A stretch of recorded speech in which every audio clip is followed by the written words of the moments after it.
மிதுன ராசிக்கார அன்பர்கள் அனைவருக்கும் எனது அன்பு கலந்த வணக்கங்கள். நான் உங்கள் அஷ்டோ சின்னத்துறை பிளிமிசை கூத்தூர் பெரம்பலூர் மாவட்டம். மிதுன ராசி மாசி மாத பலன் 2026 நிகழும் மங்களகரமான விஸ்வாவசு வருடம் தமிழ் மாதங்களில் 11வது மாதம் மாசி மாதம் மிதுன ராசிக்காரர்களுக்கு எப்படிப்பட்ட கிரக நிலையில் இருக்கிறது, அதனால் என்ன பலன்கள் ஏற்படும், இந்த மாதம் செய்யக்கூடிய வழிபாடுகள் என்ன, பரிகாரங்கள் என்ன என்பதையெல்லாம் பற்றி இந்த காணொலியிலே பார்ப்போம். இதுபோன்று தொடர்ந்து தமிழ் மாத ராசி பலன்களை தெரிந்து கொள்ளவும் ஜோதிட தகவல்களை தெரிந்து கொள்ளவும் நமது சேனல் அஷ்டோ சின்னதுரை சப்ஸ்கிரைப் செய்து கொள்ளுங்கள், லைக் பண்ணுங்க, நண்பர்களுக்கு ஷேர் பண்ணுங்க. அதாவது பார்த்தீங்கன்னா சூரியன் கும்பராசியில சஞ்சரிக்கக்கூடிய காலம்தான் இந்த மாசி மாதம். மாசி மாதம் 3ஆம் நாள் மகா சிவராத்திரி. எல்லா மாதமும் மகா சிவராத்திரி வரும், ஆனால் மாசி மாதம் வரக்கூடிய சிவராத்திரி தான் மகா சிவராத்திரி. அன்றைய தினம் 4 ஜாமம் இரவு 4 ஜாமமும் விழித்திருந்து சிவ பூஜை செய்ய வேண்டும். இரவு முழுவதும் விழித்திருந்து விழிப்புணர்வோடும் சிவபெருமானுடையக்கு வழிபாடு செய்ய வேண்டும்.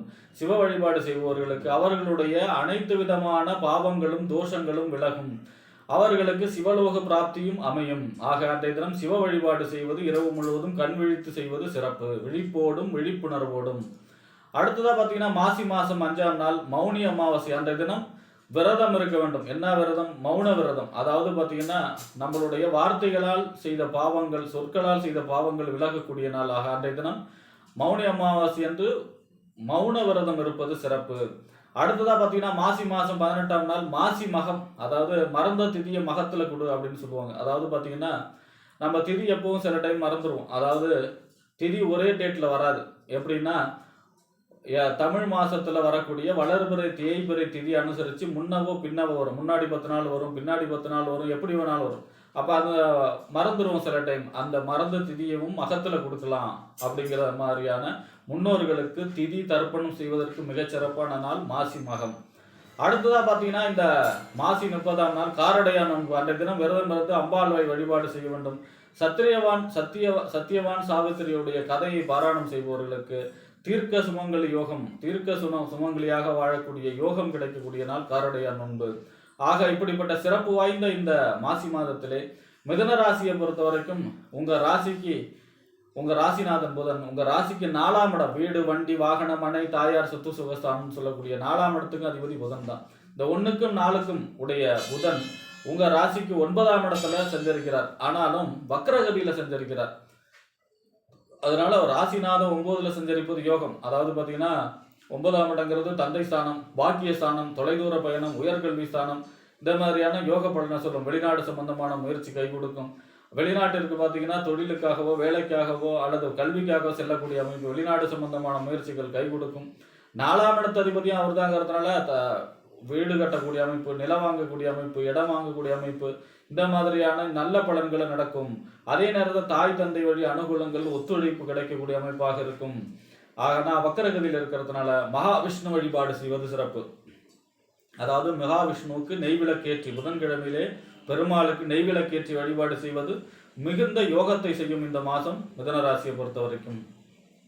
அடுத்ததா பார்த்தீங்கன்னா உங்க ராசிக்கு 5ஆம் இடம் புத்திரஸ்தானம், புத்தி, சிந்தனை, செயல்திறன், பதவி, விளையாட்டு, இந்த 5ஆம் இடத்திற்கும் 12ஆம் இடம் என்று சொல்லக்கூடிய விரயஸ்தானம், அயனஸ்தானம், விரயஸ்தானம், அயன சயன போகஸ்தானம் என்று சொல்லக்கூடிய 12ஆம் இடத்துக்கு அதிபதி யாருன்னா சுக்கிரன். இந்த 5க்கும் 12க்கும் உடைய சுக்கிரன் உங்க ராசிக்கு 9ஆம் இடத்துல சஞ்சரிக்கிறார். அதாவது பாக்கியஸ்தானம், தந்தை ஸ்தானம், தொலைதூர பயணம், உயர்கல்வி ஸ்தானத்துல சஞ்சரிக்கிறார். எது வரைக்கும்? 17ஆம் தேதி வரை. 17ஆம் தேதிக்கு அப்புறம் உங்க ராசிக்கு 8ஆம், அதாவது பார்த்தீங்கன்னா 10ஆம் இடத்துல உச்சமாக சஞ்சரிக்க போகிறார். பொதுவா 9, 12, 17ஆம் தேதி வரைக்கும் 9ல சஞ்சரிக்கிறார் இல்லையா? இப்போ 9, 12ல எப்போ சம்மந்தப்படுதோ வெளிநாடு சம்பந்தமான பாஸ்போர்ட் கிடைக்கிறது, விசா கிடைக்கிறது, நல்ல கம்பெனியில நல்ல வேலை கிடைக்கிறது, இந்த மாதிரியான வெளிநாடு சம்பந்தமான முயற்சிகள் எல்லாம் கைகூடும். அடுத்ததா பார்த்தீங்கன்னா 5ஆம் இடத்து அதிபதி 5ம் 9ம் மிஞ்சும் பொருள் திரும்பாங்க. ரெண்டுமே லட்சுமி ஸ்தானம். 1, 5ங்கிறது திரிகோண ஸ்தானம், லட்சுமி ஸ்தானம். லட்சுமி ஸ்தானத்துல சுக்கிரன், லட்சுமி மகாலட்சுமி அதிபதியாக கொண்ட சுக்கிரனே இருக்காருன்னா 5ம் 9ம் மிஞ்சும் பொருள் தரும். எதிர்பாராத தனலாபம், எதிர்பாராத அதிர்ஷ்டம், எதிர்பாராத நன்மையை சொல்லக்கூடிய அமைப்புல இருக்கும். 17ஆம் தேதிக்கு அப்புறம் 10ஆம் இடத்துல உச்சகதியில சஞ்சரிக்க போகிறார். சனியோட சேர்ந்து சஞ்சரிக்க போகிறார். பொதுவா 10ஆம் இடத்துல சுக்கிரன் உச்சமாக வராரு அப்படின்னா அவர்களுக்கு கலைத்துறையில, சினிமா துறையில, கலைத்துறையில இருக்கிறவங்களுக்கு அமோக லாபம், புதிய வாய்ப்பு கிடைக்கக்கூடிய அமைப்பு, கலைத்துறையில இருக்கிறவங்களுக்கு பெரிய வெற்றி கிடைக்கக்கூடிய அமைப்பு, கலைத்துறையில இருக்கிறவங்களுக்கு ஒரு புகழ், அந்தஸ்து, கௌரவம் உயரக்கூடிய அமைப்பு, பெண்களால் ஆதாயம், பெண்களால் லாபம், தொழிலிலே வளர்ச்சி, தொழில் தொடங்கக்கூடிய அமைப்பு, தொழிலை விரிவுபடுத்தக்கூடிய அமைப்பு, பதவி கிடைக்கக்கூடிய அமைப்பு, ஏதாவது ஒரு பொறுப்பு கிடைக்கக்கூடிய அமைப்பு, உங்களுடைய புகழ், அந்தஸ்து, கௌரவம் உயரக்கூடிய மாதமாக சுக்கிரன் 10ஆம் இடத்துல உச்சகதியில சஞ்சரிக்க போகிறார் 17ஆம் தேதி வரை. 17ஆம் தேதிக்கு மேல. அப்ப பாத்தீங்கன்னா இந்த மாசங்கிறது மிக அற்புதமான மாசம். அடுத்ததா பாத்தீங்கன்னா உங்க ராசிக்கு 6ஆம் இடம், நோய், எதிரி, வம்பு, வழக்கு, கடன், உத்தியோகஸ்தானம். 6ஆம் இடத்திற்கும் 11ஆம் இடம் என்று சொல்லக்கூடிய லாபஸ்தானம், மூத்த சகோதரஸ்தானம், அபிலாஷைகள் பூர்த்தியாகக்கூடிய இடம், நெருங்கிய நட்பு வட்டாரங்களை சொல்லக்கூடிய இடம். 6க்கும் 11 கூடிய செவ்வாய் 8ஆம் இடத்துல சஞ்சரிக்கிறார் 11ஆம் தேதி வரை. அப்ப பாத்தீங்கன்னா 8ஆம் இடத்துல செவ்வாய் சஞ்சரிக்கிறார்னா வண்டி வாகனங்கள்ல கவனமாக இருக்கணும். சின்ன சின்ன விபத்துகளை கொடுக்கும். அதே நேரத்துல சகோதர வழியிடம் விட்டு கொடுத்து செல்ல வேண்டும். ஏன்னா அவர்களுடன் வாக்குவாதத்தை தவிர்க்க வேண்டும். அதே நேரத்தில் பார்த்தீங்கன்னா உத்தியோகத்தில் சக ஊழியர்கள்ட்டையும் கவனமாக இருக்க வேண்டும். அவர்களால் பிரச்சனை ஏற்படுவதற்கு வாய்ப்பு இருக்கிறது. மூத்த சகோதரிடம் விட்டு கொடுத்து செல்ல வேண்டும். 8ஆம் இடத்துல 11ஆம் தேதி வரைக்கும் செவ்வாய் இருக்கிறதுனால முருகப்பெருமான் வழிபாடு 11ஆம் தேதி வரைக்கும் செய்வது சிறப்பு. அதாவது 11ஆம் தேதிக்கு அப்புறம் 8ஆம் இடத்துல இருந்து 9ஆம் இடத்துக்கு போயிடுவார். பாக்கியஸ்தானம், தந்தை ஸ்தானம், தொலைதூர பயணம், உயர்கல்வி ஸ்தானத்துக்கு போயிடுவார். அப்ப குரு பார்வையில் இருக்கிறதுனால மிக அற்புதமான பலன்கள் ஏற்படும். அதாவது பார்த்தீங்கன்னா 11ஆம் இடமும் 9ஆம் இடமும் எப்பெல்லாம் சம்பந்தப்படுதோ பாக்கியம், திடீர் அதிர்ஷ்டம், திடீர் நன்மை, திடீர் லாபம், திடீர் நன்மைகளை சொல்லக்கூடிய அமைப்புல வந்துடும். எதிர்பாராத அதிர்ஷ்டங்களை கொடுக்கக்கூடிய மாதமாக இருக்கிறது செவ்வாய். 11ஆம் தேதிக்கு அப்புறம் 10ஆம் இடம், அதாவது 9ஆம் இடத்துல குரு பார்வையோடு சஞ்சரிக்கும் பொழுது. ஏன்னா 9ஆம் இடத்துல இந்த மாசம் பார்த்தீங்கன்னா 9ஆம் இடத்துல சூரியன், 9ஆம் இடத்துல செவ்வாய், 9ஆம் இடத்துல புதன், 9ஆம் இடத்துல சுக்கிரன், 9ஆம் இடத்துல ராகு.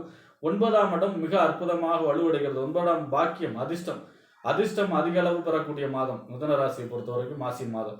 அடுத்ததா பாத்தீங்கன்னா உங்க ராசிக்கு 3ஆம் இடம், முயற்சி ஸ்தானம், வெற்றி ஸ்தானம், இளைய சகோதரம், ஒப்பந்தம், கையெழுத்த சொல்லக்கூடிய 3ஆம் இடத்த அதிபதி சூரியன் 9ஆம் இடத்துல குரு பார்வையோட மிக அற்புதமாக இருக்கிறார். அதுவும் பாத்தீங்கன்னா இந்த மாசம் குரு 27ஆம் தேதி குரு பகவான் வக்கர நிவர்த்தி பெறுகிறார். வக்கரகதி முடிஞ்சு நேர்கதியில சஞ்சரிச்சு சுப பார்வை, குரு பார்க்க கோடி தோஷ நிவர்த்தி. அப்ப 9ஆம் இடம் சுபத்துவம் அடைகிறது. 9ஆம் இடம் சுபத்துவம் அடைகிறதுனால சூரியனும் அங்க இருக்கிறதுனால அரசு சம்பந்தமான முயற்சிகள் கைகூடும்.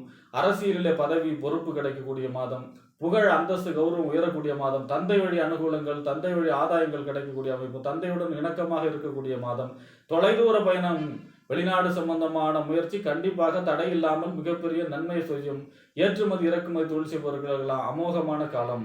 ஆக இந்த மாசம் மாசி மாசங்கிறது மிதுன ராசியை பொறுத்த வரைக்கும் முருகன் வழிபாடு 11ஆம் தேதி வரைக்கும் செய்யும் பொழுது, அதே மாதிரி பார்த்தீங்கன்னா புதன் வக்கரமா இருக்கிறதுனால மகாவிஷ்ணு வழிபாடு மாதம் முழுவதும் செய்யும் பொழுது பாக்கியங்கள், அதிர்ஷ்டங்களை கொண்டு வந்து சேர்க்கக்கூடிய மாதமாக மாசி மாதம் மிதுன ராசிக்காரர்களுக்கு அமையும் என்று கூறி விடைபெறுகிறேன். நன்றி, வணக்கம்.